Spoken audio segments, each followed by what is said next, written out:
Can you have more fun with less? We'll find out this week on Motoring 2007.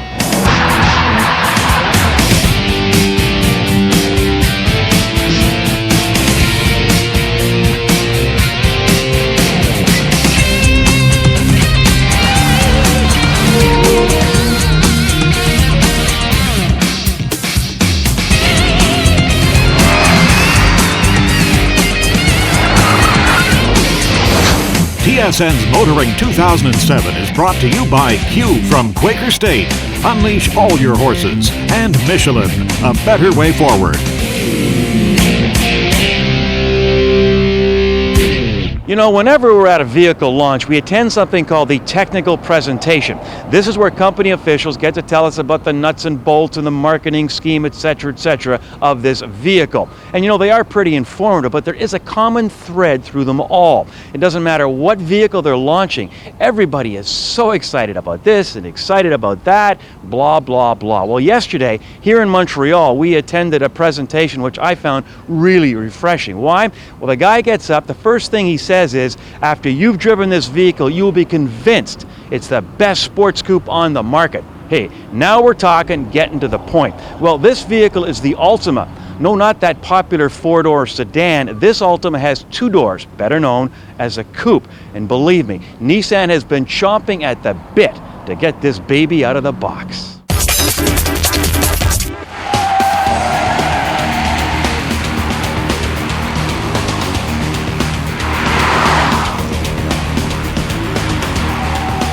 The entire concept behind the Altima Coupe was going to be a shockwave for us and for the industry. The Altima sedan has been a huge success for us. It's really been a home run, but we wanted to go beyond that and offer our consumers something more, something extra that they would really appreciate. And we wanted to keep that a secret in the industry, and really add to that shockwave effect. And we managed to do that. It's significantly different from the sedan in that it's got a 4-inch shorter wheelbase. The overall length is 7.3 inches shorter. It's 2.6 inches lower, and that gives a very broad stance to the vehicle. It looks very sporty, but you can still tell that it is an Altima. I think it's a nice looking piece. It's got some genetic background, obviously the Nissan 350Z and the Infiniti G37. The design studio has been cheered by the people who did the Altima. It's a good looking piece, especially from the rear. The front is a little bit generic to me, but overall it's a nice looking piece. One of the things I like about this Altima Coupe is that although it does have a family resemblance, it doesn't look like its cousin, the G35. Having said that, however, you wonder if this lower price Altima just might cannibalize sales of its Infiniti cousin. We're not worried that the Altima Coupe will take sales away from the G35. It's got a broader appeal. It is front-wheel drive. They do drive differently, and it's kind of the same relationship as the Murano to the FX45. As far as the Murano and FX go, they've both been very successful, and with the Altima Coupe, we believe it will be successful as well. But because it is front-wheel drive, it has much more all-weather capability than the rear-wheel drive G35, and that makes it a very good vehicle for Canada, and it will have broad appeal. Powertrain is a 2.5-liter, 175 horsepower four-cylinder engine, which is very smooth. We also have the 270 horsepower VQ35 engine, which again has won Ward's 10 best engines every year for the past 13 years. And transmissions, we have a 6-speed manual and also a CVT transmission for both the 4-cylinder and the 6-cylinder model. Mr. Golan will not let us do anything that does not make money, so yes, it will make money. The market in Canada is about 6,000 units a year. We think that we'll get about 2,000 units a year for the marketplace. Everybody likes to say they're going for the younger crowd, but let's face it, younger crowd have younger kids, and that doesn't work with a coupe. So I think you are looking at an older crowd, and perhaps, you know, into their 40s and 50s, the kids have grown up and or have their own car. I think that's the statement this car is going to make. It's going to draw that demographic, if you like. When the going gets tough, some people just cut and run. More later on Kenzie's Corner.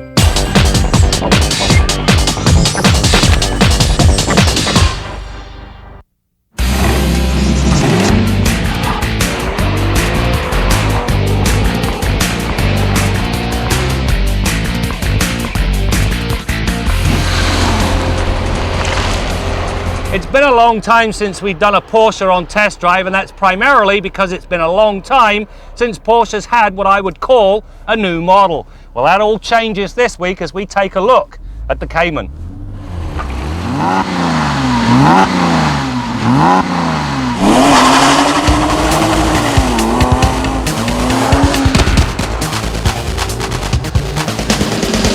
When you test a true sports car, it's best to jump in with both feet and speak one's mind up front. Simply stated, the Boxster-based Cayman is one heck of a good set of wheels. It's stylish, blending the best of the 911 and Boxster lines in a well-proportioned body. It's also incredibly well balanced.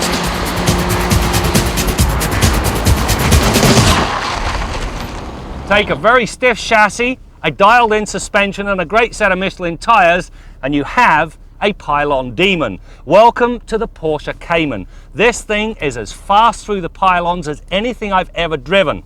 You want to talk about having fun when you're getting paid?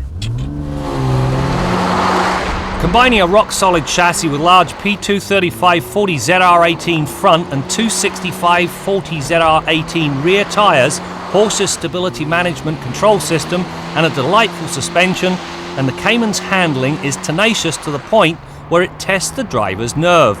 It also remains flatter than gravy on a plate when pressed through the pylons. It's the type of handling and comportment competing manufacturers can only dream about. Thankfully, well, I experienced it firsthand, and I managed to keep my life and license. Right about now, we'd be showing you a pretty picture of the engine. Unfortunately, on this Cayman, well, it resides right under here, and so there's nothing to see. That mid-engine placement also explains a couple other things. To begin with, that's why there's no back seat, and it also explains why the trunk at the back end is virtually useless. The saving grace, however, when you come up front, you'll find a second trunk. Now, this one is large enough to hold a couple of good-sized duffel bags, which is plenty for that weekend away. The 2.7-litre flat six that powers the base Cayman combines variable valve lift with the variable valve timing on the intake cam, and this is Vario Cam Plus in Porsche speak. Switching to the high lift cam load as the engine loads increase helps it breathe more freely. It also means a peak output of 245 horsepower and 201 pound-feet of torque anywhere between 4,600 and 6,000 RPM. This is enough oomph to get the Cayman to 100k in 6 seconds, which is fast enough to be entertaining. It also boasts a raspy exhaust note that begs the driver to keep the hammer down. More impressive, however, is the average fuel economy the Cayman returned during the test. Try 10.7 litres per 100 kilometres on for size.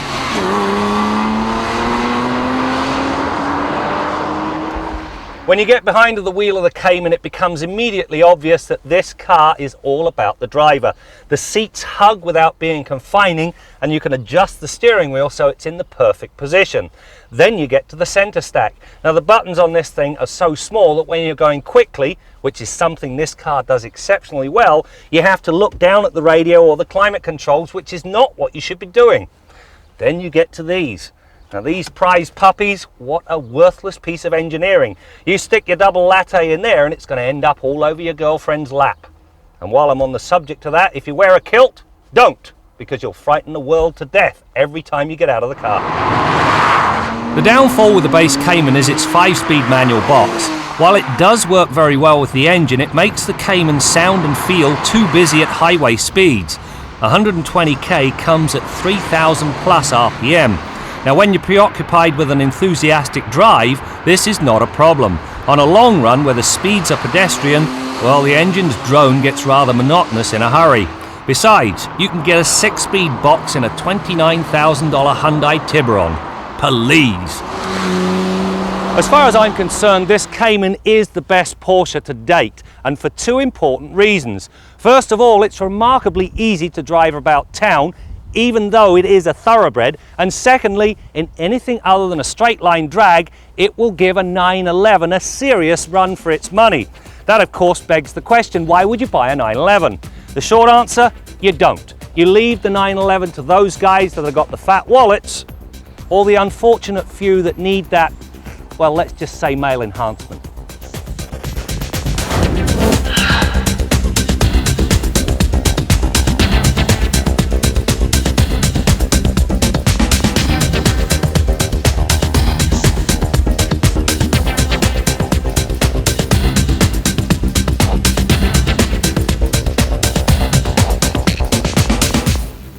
Time to wrap up our long-term Hyundai Santa Fe. You know, I always liked the original Santa Fe, but I have to give Hyundai credit for avoiding doing just a simple facelift.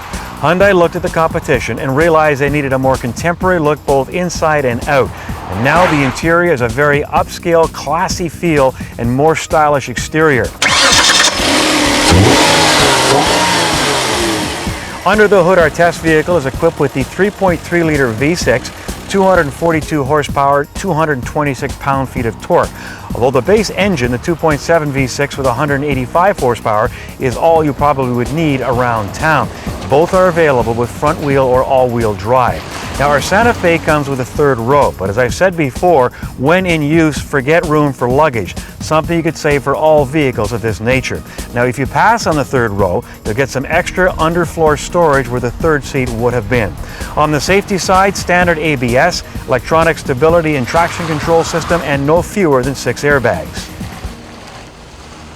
And I'm happy to report that Hyundai kept the user-friendly handle on the hatch. I just love it. And I hate to tell you this, but we can't find any pet peeves with this vehicle. I mean, it's great looking, it's got lots of power, and it's really comfortable inside, even on long trips. But as I said off the top, Hyundai really thought this vehicle out. They paid attention, did their homework.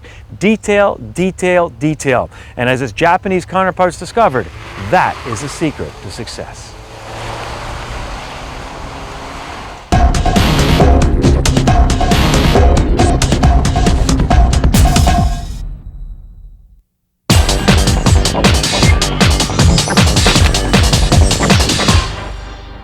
Mitsubishi recently invited automotive journalists from across the country to check out some of the company's vehicles. Not an unusual thing to do, except these models are not available in North America.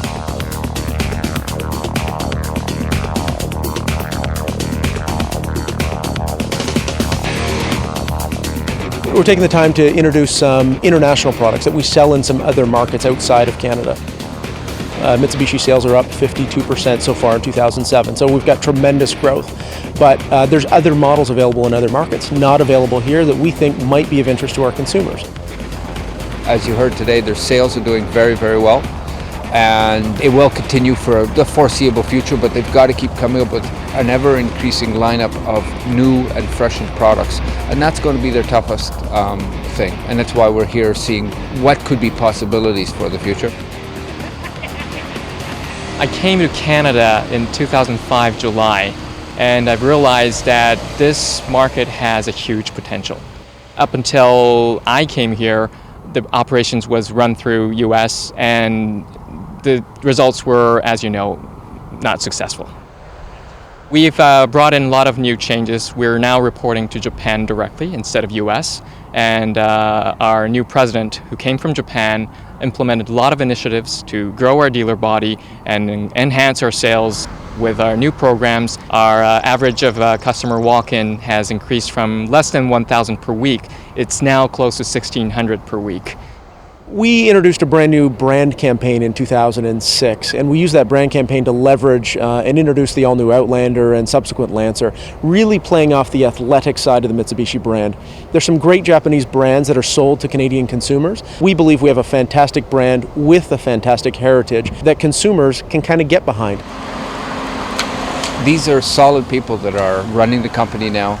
Their older products, like the Galant, are just basically non-entities in the market. Everything that they have that is new, the Outlander and the Lancer, are selling very, very well. I believe in what they're doing. Their biggest problem is going to be getting refreshed products.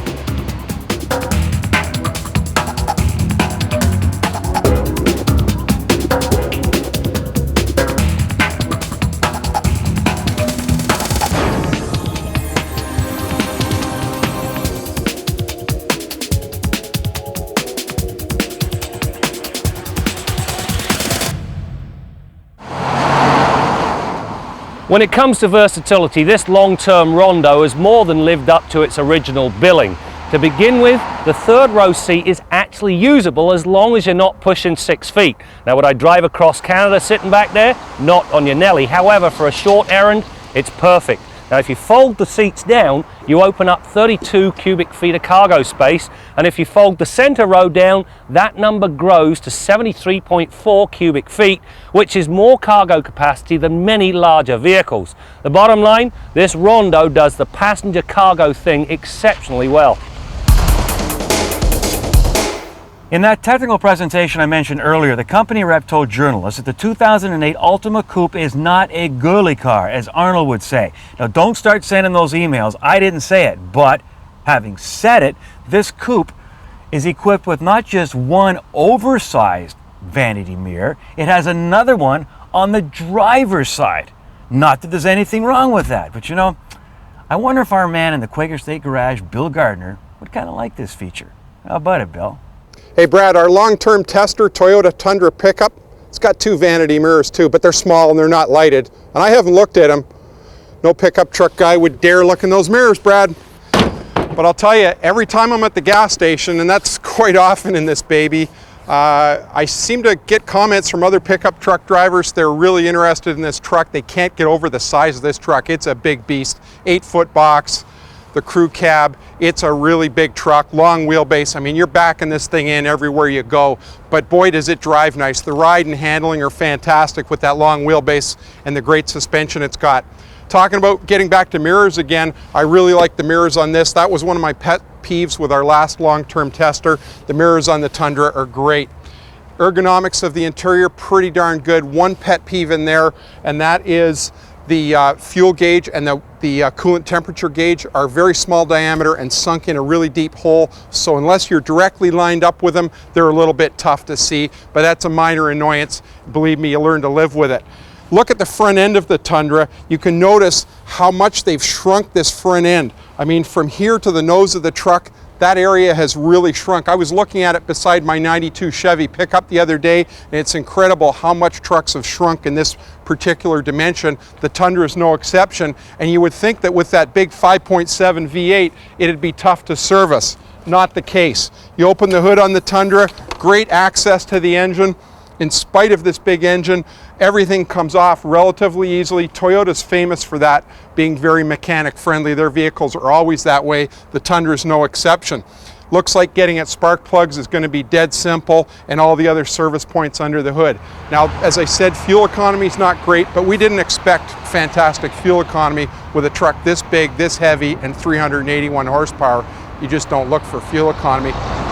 Now, as I mentioned earlier, our Tundra has the 5.7 liter V8, probably more engine than I need for what I typically do. Unless you're towing a significantly heavy trailer or load on a regular basis, you probably don't need that big engine. But the Tundra comes with a 4.7 V8. We had one a couple of years ago, very robust engine, plenty of power there too, and a 4 liter V6 is available in certain configurations as well. Now, Toyota hasn't got displacement on demand or cylinder deactivation yet. Don't be surprised if they join in with GM and Dodge, who've played that card already to improve fuel mileage. Interesting little problem happened the other day on the highway, and that was this bug deflector on the leading edge of the hood started buzzing and vibrating and rattling unbelievably bad. 3 of the mounting points in the center here had sort of broken loose, and it was really vibrating. So I pulled over, took an exit, and went to the old standby, passed the duct tape on the leading edge, and a couple of little balls of duct tape rolled up and jammed in the back, quietened it right down, and got rid of the vibration. It was pretty bad, to the point where I thought that thing was going to come off. And like those credit card guys using their motto, don't leave home without it. Well, when you're a mechanic, duct tape, don't leave home without it. Till next week, I'm Bill Gardner for Motoring 2007.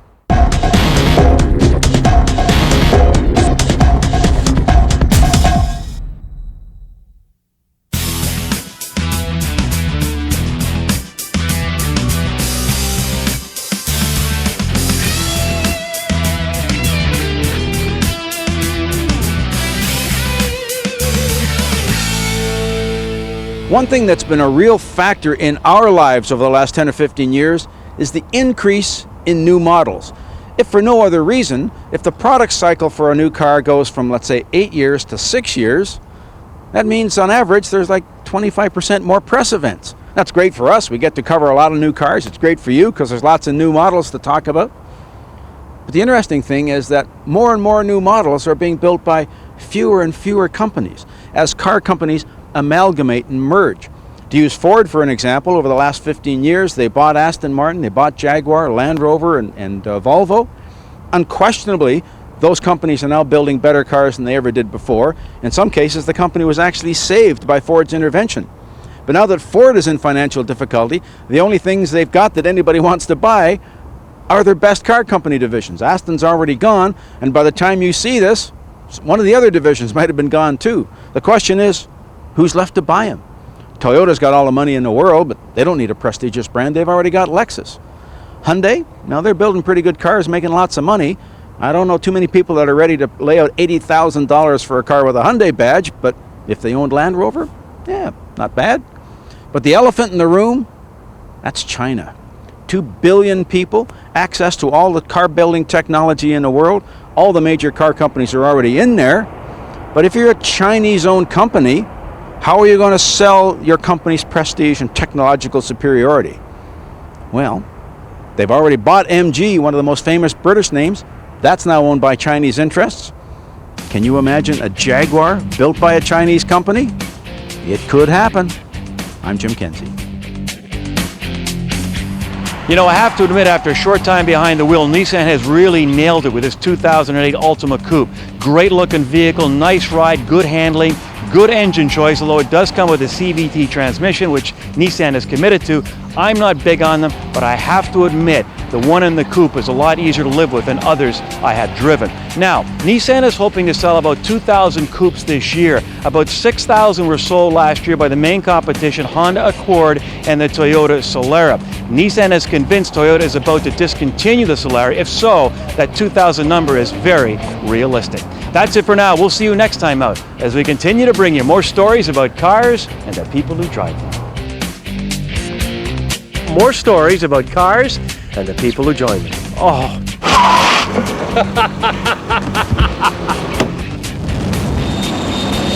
How about new t-shirts next year, Brad? I'm starting to crack down on these goofballs, because if they don't, I may have to. We didn't get the cloud. Shit. TSN's Motoring 2007 has been brought to you by Q from Quaker State.